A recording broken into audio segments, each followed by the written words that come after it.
Well, hello, everyone. Thank you for joining the session. My name is Scott Steckel. I'm with the CFPB's Office of Consumer Response. One of the primary functions of the Bureau is collecting, investigating, and responding to consumer complaints.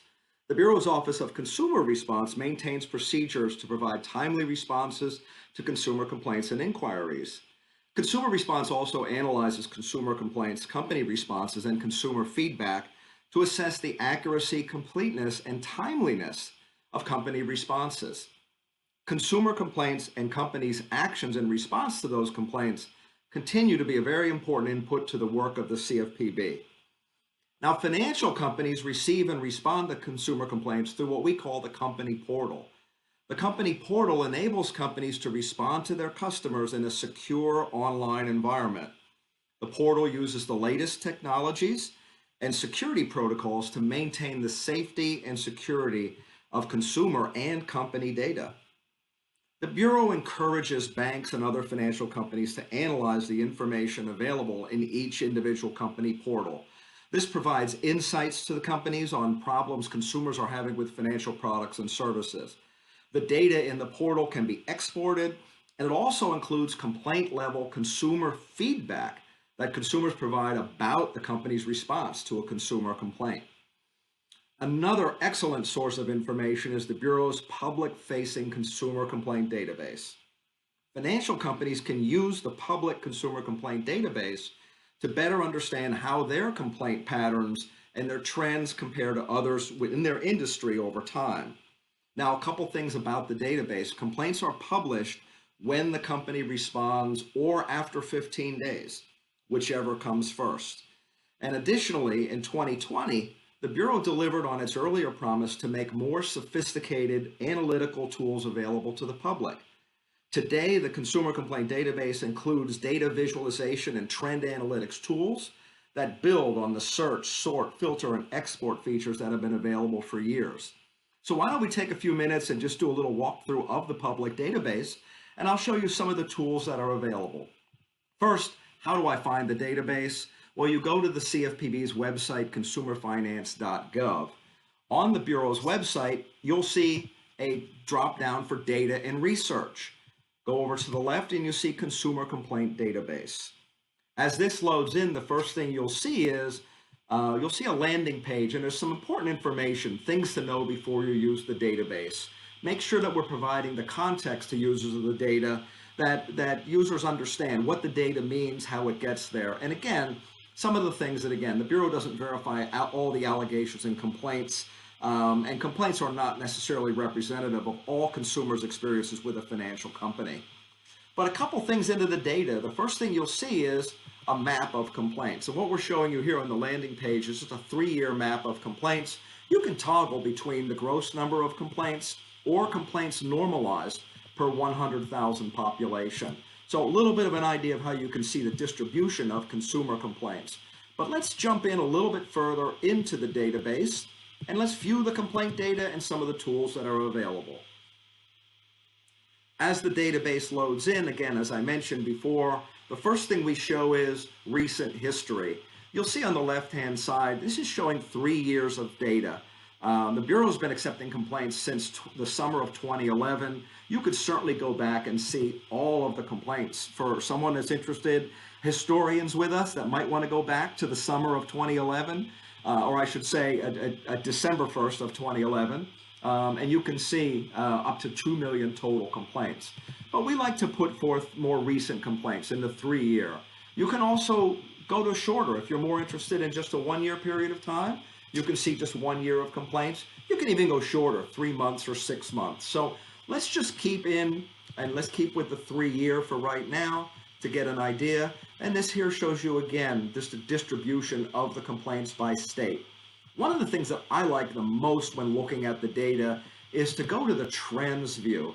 The trends view gives you an idea of how complaints are trending over time. So let's scroll and take a look here. What we see here is again 3 years of complaints by date received by the CFPB. And this is an overview of all complaints. And you can see, as we see, it's a slightly elevated complaint volume starting last year. Let's take a look a little bit more detailed, and let's take a look at by product.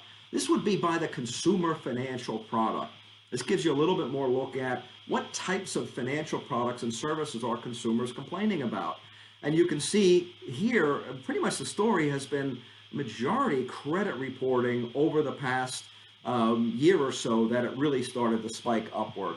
Again, we're looking here at a 3-year trend. Let's condense this a little bit more. Let's take a look at 1 year. And you can see again how the different products scaled. Again, a little bit of a moderate increase in some of the other products, but a notable increase credit reporting, consumer complaints. Let's scroll in a little bit more, and as we touch into some more of the trends in the database, let's take a look a little closer. Let's say we want to go in and we want to say, you know what, let's take a look at this from January of the beginning of last year, and let's look at this through maybe the closing of the most recent month. And let's just go to, we're in the middle of the month here. Let's say we want to take a look at, we want to look at all of 2020 and then see how things are going this year. Again, remember I said complaints are published after 15 days or when the company responds. So I'm cutting that off at April 30th here, as you can see the filter. So we're looking at the trend here as well. And we see that, again, increase started. We all know what happened last February and March. We had a global pandemic. And you take a look at the increase, moderate increases with some of the products, notable increase into the credit reporting. And you can see how those trends followed for the year. But let's say we want to look at this now in a little bit more detail in the trends. We want to take a look at the trends and dig into a specific product. We can then use the filters on the side. Now we're looking at just the credit reporting complaints that came in through this period. Again, January of 2020 through April of this year. And you're following the trend. A little bit of an upward swing, and now we're starting to come back down a little bit in more recent months. But let's dig into a little bit more. What are the issues that consumers are identifying in these complaints? And as you scroll down, you can see a little bit of the highest and most frequently cited issue. You'll see consumers submitting complaints about incorrect information, and a slightly lower, the number 2 is again, problem with a credit reporting company's investigation, slightly lower amount. So you can actually even visualize this and take a look at a visualization on these issues. And you can see how the individual consumer identified issues trended over time. Again, interesting information to be able to see. Companies can look at this, look for a particular product, and be able to follow that over time. We'll show another, if we go into another example here, you can see how you could scroll and you could filter through any other type of product or service. Once again, consumer identified product or service. Now, I mentioned credit reporting, since credit reporting is again one of the most frequently complained about, but I want to be able to show how companies could look for an individual company. Now, for no other reason than simply the volume, what I'm going to do is just sample right for today the nationwide credit reporting companies that we all know, Experian, TransUnion, and Equifax. So let's say if I would be Experian and I would want to see just the Experian complaints over time. And I could go in and do the filter. I would simply change the aggregate. I would change that to the company. And now I'm seeing one individual company's credit reporting complaints over time. But for comparison standpoints, let's say I'm somebody at Experian and I want to be able to see, well, how do I match up with Equifax? And maybe I want to say, how do I match up with TransUnion?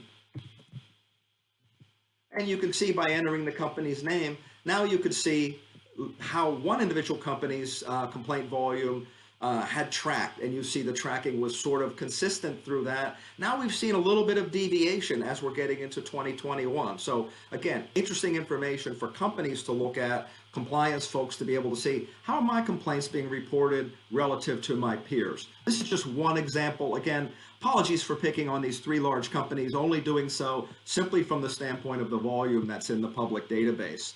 Now, what you can do once you've taken a look at the trends, it's always good to look at the trends first. Now you can go in and find the actual complaints. And by going into the actual complaints, you can either scroll, look at the individual complaints that have come in. You can click on a particular complaint and take a look at the individual complaint if you want.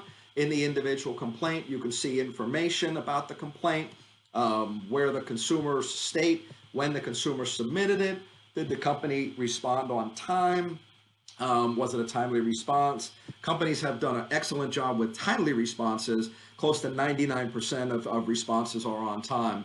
And again, how did the company respond to the consumer? Did they close it with explanation? Did they close it with monetary relief? Did they close it with non-monetary relief? What's most important about this, and I'll go back to the search results real quick, you can also do a deeper dive into this, and if you want to show just complaints with the narratives is what the consumer said in their complaint. And this would be the thing that what a consumer told us when they said what their problem was. And when you go in to look for the narrative, this is something where we've taken out all of the information about the individual consumer. There's no consumer names in here. There's no company names in here. We protect the privacy, but again, this consumer wanted us to put on our website their story about what their problem was with the particular product or service. Lastly, what I want to show today is while the database is excellent to use for analytical tools to be able to go to individual complaints, companies can always export the data. So whatever the company would filter for, you can export that data, pull that into a proprietary system. It comes out in a CSV file. You can take that, slice and dice that, pull that into an internal system, and put that into your own analytics. So brief overview of the consumer complaint database. Once again, Consumer Financial Protection Bureau's website is consumerfinance.gov. I appreciate the opportunity to spend some time with everyone today. Enjoy the conference.